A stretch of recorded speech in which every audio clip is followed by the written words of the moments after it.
আজি নলবাৰীলৈ আহিলে কি দেখিলে যে 1 অক্টোবৰৰ পৰা দৰমহা বাঢ়িব কেনেকৈ দৰমহা আশা কৰ্মীৰ দৰমহা বাঢ়িব, অংগনবাদী কৰ্মীৰ বাঢ়িব, সহায়িকাৰ বাঢ়িব, ৰান্ধনীৰ বাঢ়িব, টিউটৰৰ বাঢ়িব আৰু আমাৰ প্ৰাদেশিকৰণৰ সমস্যাও বহু পৰিমাণে লাঘৱ হ'ব। নতুনকৈ আৰু প্ৰাদেশিকৰণ হ'ব। সেইটো নতুন খবৰ নলবাৰীতে দিলোঁ। নলবাৰীত কি দেখিছে এতিয়ালৈকে যিহেতু প্ৰথম পৰ্যায়ত যে অন্ত পৰিব?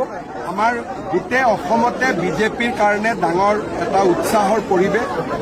বিধানসভা ইলেকশ্যন ভাল হৈছিলে, লোকসভা তাতকৈও ভাল, পঞ্চায়ত তাতকৈও ভাল হ'ব, বিধানসভা আৰু ভাল। তথাপিও আজি যিহেতু প্ৰথম পৰ্যায়ৰ কেম্পেইনিং শেষ হ'ব, গতিকে প্ৰথম পৰ্যায়ত মই গোটেইখিনি জেগাত গৈ আহিছোঁ, সুন্দৰ পৰিৱেশ।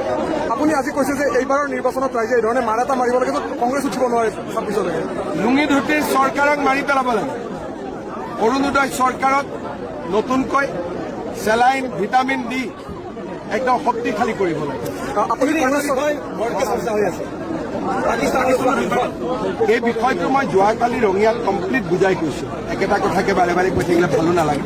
এই কথাখিনি অকণমান ক'লে ভাল হয়, যিহেতু আপুনি শেহতীয়াকৈ এটা নিযুক্তিক লৈ কৰা মন্তব্যক লৈ কংগ্ৰেছে গোচৰ দিম বুলি কৈছে থানাই থানাই। কংগ্ৰেছে বিপ্লৱ শৰ্মা কমিটিৰ ৰিপৰ্টখন পঢ়া নাই।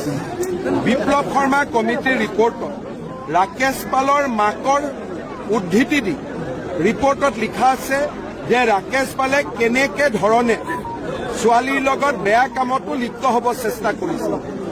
এইটো মোৰ কথা নহয়, বিপ্লৱ শৰ্মা কমিটিৰ প্ৰতিবেদন। কংগ্ৰেছ নিৰ্লজ্জ। প্ৰতিবেদনখন পোৱাৰ পিছত কংগ্ৰেছে অসমৰ ৰাইজৰ ওচৰত ক্ষমা খুজিব লাগিছিল যে আমাৰ দিনত ইমান বেয়া কাম হৈছে। আকৌ উল্টাই মোৰ ওপৰত কেছ দিয়ে। আৰে মই ৰাকেশ পাল নেকি? ৰাকেশ পালক কোনে এপইণ্টমেণ্ট দিছিলে সোণৰ গহনা লৈ পেলাই? মোৰ ল'ৰাটো বিয়া নাছিলে। গতিকে কেনেকুৱা নিৰ্লজ্জ দল হ'ব পাৰে? তেওঁলোকৰ চৰকাৰৰ বিষয়ে ষ্টেটমেণ্ট আহিছে, ৰাকেশ পালৰ মাকৰ উদ্ধৃতি দি কমিশ্যনৰ ৰিপৰ্টত আহিছে। মইতো এছেম্বলিত বিষয়টো পঢ়া নাছিলোঁ লাজ লাগে কাৰণে, কিন্তু এই সত্য কথাটো তাত লিখা আছে যে আগতে APSC ACS পাবৰ কাৰণে ৰাকেশ পালে এনেকুৱা ঘৃণনীয় কামো কৰিছিল। কি কেছ দিব? কেছ দিলে ৰাকেশ পালৰ ৰিপৰ্টটো পুলিচে পঢ়িব, পঢ়ি পেলাই কংগ্ৰেছকে সুধিব। বিপ্লৱ শৰ্মা প্ৰতিবেদনত সাক্ষীৰ উদ্ধৃতি দি এই কথাষাৰ মই কৈছো। আপোনাৰ চৰকাৰৰ দিনত ৰাকেশ পালৰ মাকৰ উদ্ধৃতি দিয়ে ৰাতিলৈকে আপোনালোকে কমিটিৰ ৰিপৰ্টখন ৱেবছাইটত আছে, নিজেই চাই লওক। আপোনাৰ চৰকাৰৰ দিনত বান প্ৰতিৰোধৰ কাৰণে বিভিন্ন স্থানত মথাউৰি ৰাস্তা নিৰ্মাণ কৰিছে। এইবাৰ কি ধৰণে আপোনালোক সাজু হৈছে? এইবাৰো 250 কিলোমিটাৰ মথাউৰি আমি নতুনকৈ বনাইছো। যোৱাবাৰ অসমত মাত্ৰ 5টা মথাউৰি ভাঙিছিল।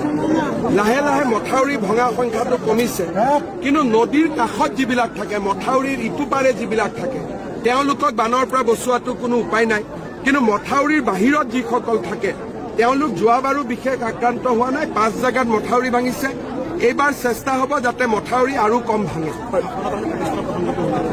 মোদী ডাঙৰীয়াই পাকিস্তানৰ ওপৰতে হওক, সন্ত্ৰাসবাদীৰ ওপৰতে হওক একশ্যন ল'ম বাৰে বাৰে ঘোষণা কৰিছে।